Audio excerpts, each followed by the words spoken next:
Okay, hi, Crystal. Um, we're going to start this off. I'm going to give a little brief introduction to week one here. This chapter, this class is um, healthcare financial administration, which is a complicated topic. Lots and lots of subjects. You've studied all your accounting, so you'll know some of this material already. But the first week, there's a lot of reading here, chapters 1 through 9 of the text. And we have PowerPoints that go along with this. You can use those as well.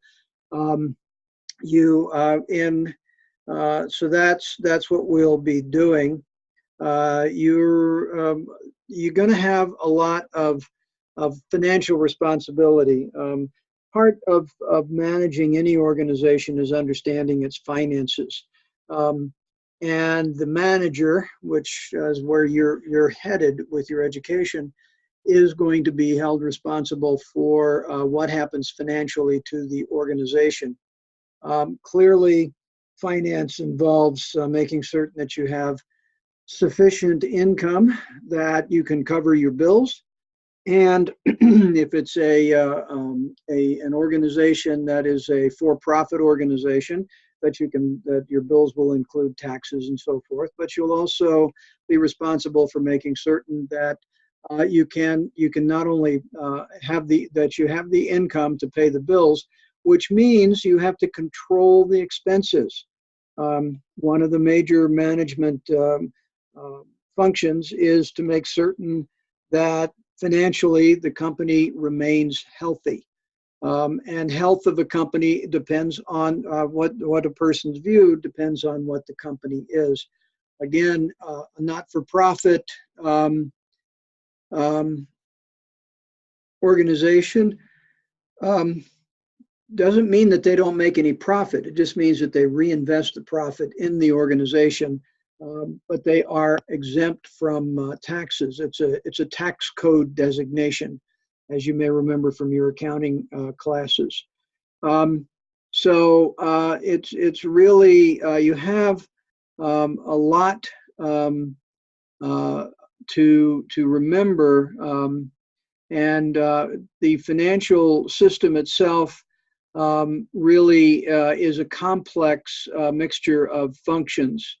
And when you are looking at finances and trying to control them, you have to record the original transaction, whether it is a revenue or an expense. And expenses, we'll get into a lot of things here with some of the chapters and expenses, direct expenses, fixed expenses, indirect expenses, and so forth. Um, then you have to have an information system of some sort.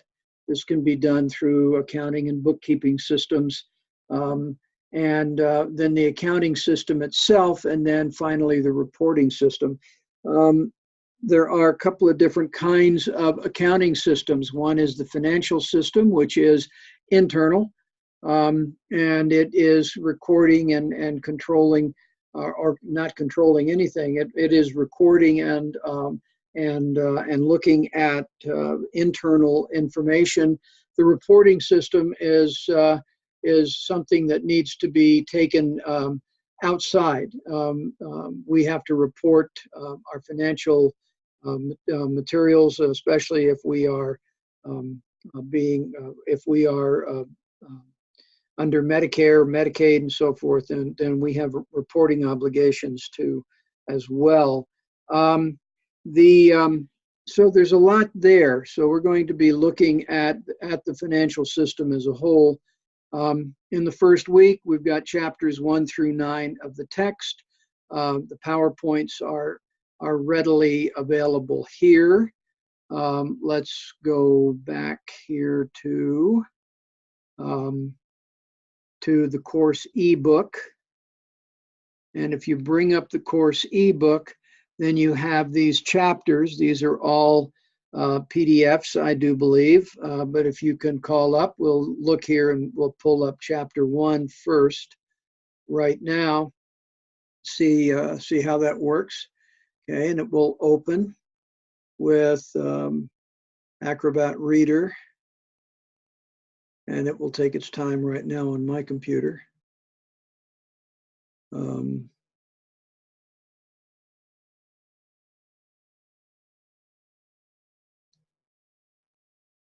Okay, here we are. So we have chapter 1, which is an overview.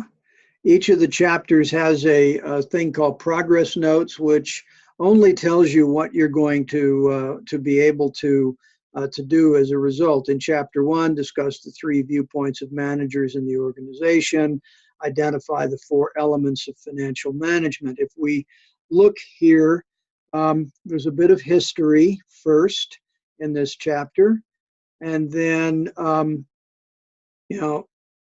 financial management can be simplified as getting money in and out of the business. And that is a rather simple way of looking at it, but it's pretty accurate. And in the healthcare business, we don't manufacture things. What we do is deliver a service. So this book here is oriented around service-oriented organizations as opposed to industrial manufacturing operations, which use an entirely different way of approaching it. The viewpoints, financial, which, when you are in an organization of a small size as a manager, you may be responsible for every single one of these viewpoints. If you're in a larger organization, such as, say, a hospital or even a large multifunctional long-term care facility, you may have several managers. So we have a financial view, which is looking at the finance on a daily basis, which as the senior manager in an organization, you would want to be doing, monitoring that, making certain that everything is done correctly, and having systems in place to be sure of that. The process view generally is how the information is moved through the organization. And then the clinical view, which is more imbued from the manager side, the doctor side, those who are delivering the service. All of these have to interact because the whole system has to work together to function. Again, in a small organization, you may be all of these. Well, not the clinical, obviously, but you might be financial and process manager. But you still have to work with the clinical side to be sure that all of that is done. Elements that we have in financial management include planning. Planning is critical and requires an understanding of your ability to finance those plans. A lot of people have really ambitious plans for their organizations, but their ambition may exceed their ability to finance. Controlling, making sure that each area of the organization is doing what they're supposed to do. Organizing and directing, this is the biggest job.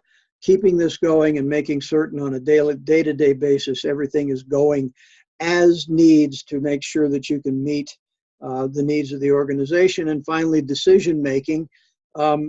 You're going to have to occasionally sit with people and say, okay, you're going to have to do this and you can't do that. But it's all it all occurs in parallel with the rest of this because it's all about making decisions on a daily basis.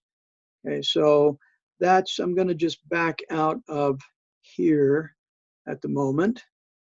Are we actually seeing that? Yes, we are. Good. I'm going to back out of here at the moment and close that out. And do this, and we'll look at chapter 2 briefly here. I should open a little bit more quickly now.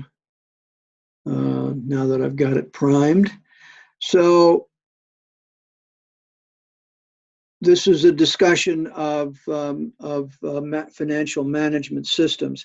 So the chapters are pretty much organized the same way. The progress notes at the beginning tell you what you're going to learn.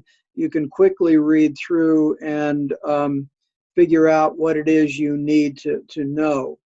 So I'm going to back out of here, and let's make sure that we're actually looking at, yes, we are. And I'm going to back out of here and go back to the modules. So the week 1 overview will give you an idea again of what you will be studying and learning during the week. You should refer to these. These are the things that we want you to learn.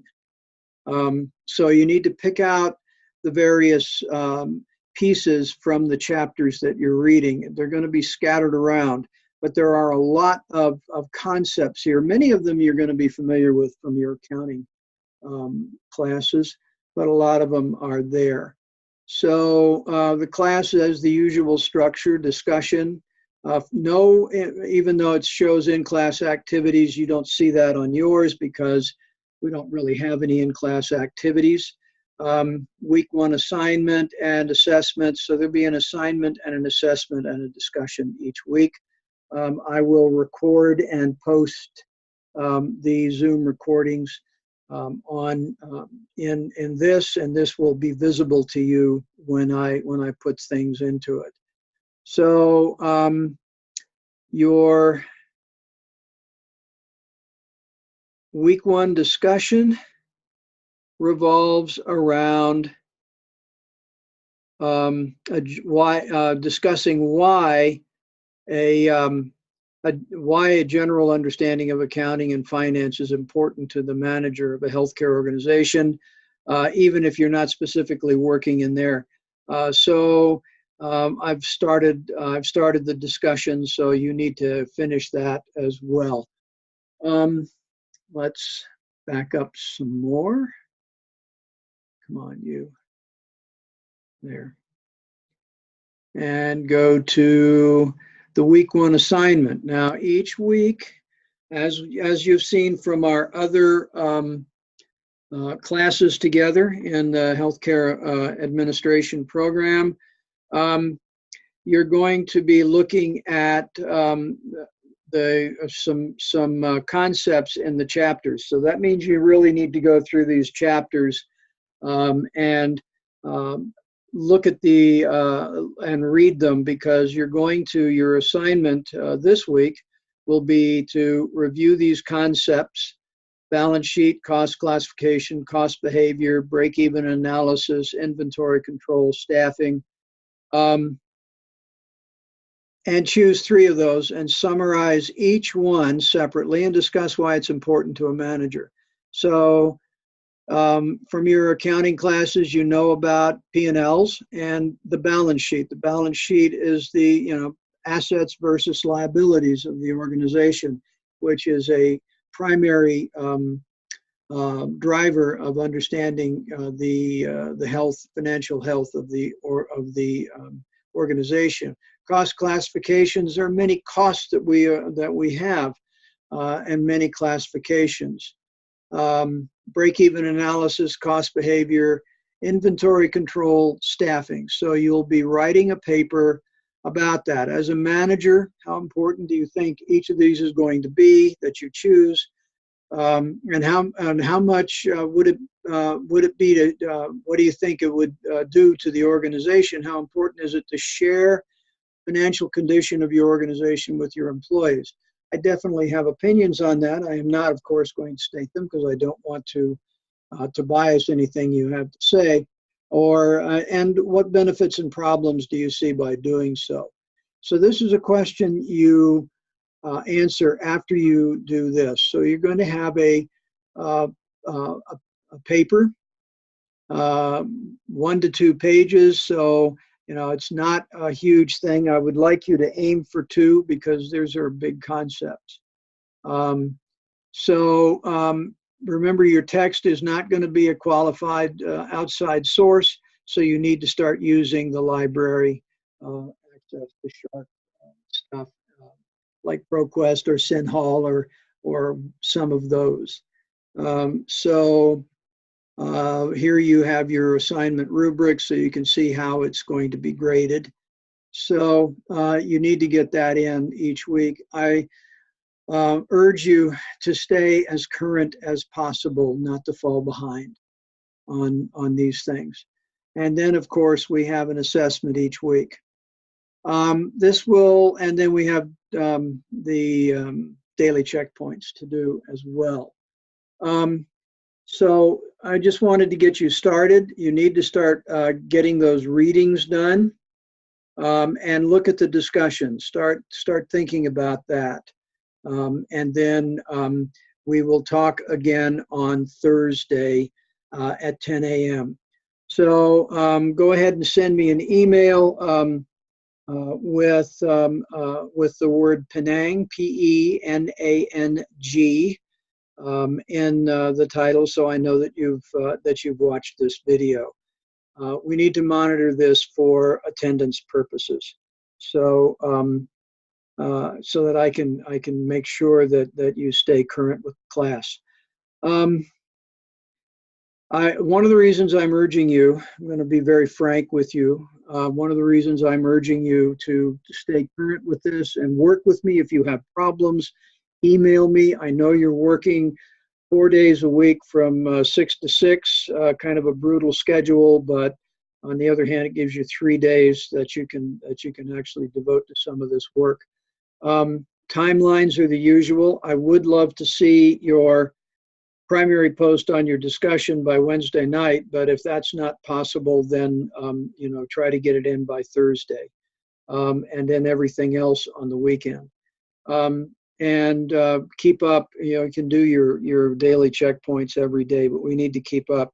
You need to pass this class. I understand the situation right now, and have discussed it with Katie and Nate, and so I know that you need to do this. So again, I urge you, please stay current with the work. Don't fall behind, because that will make it harder.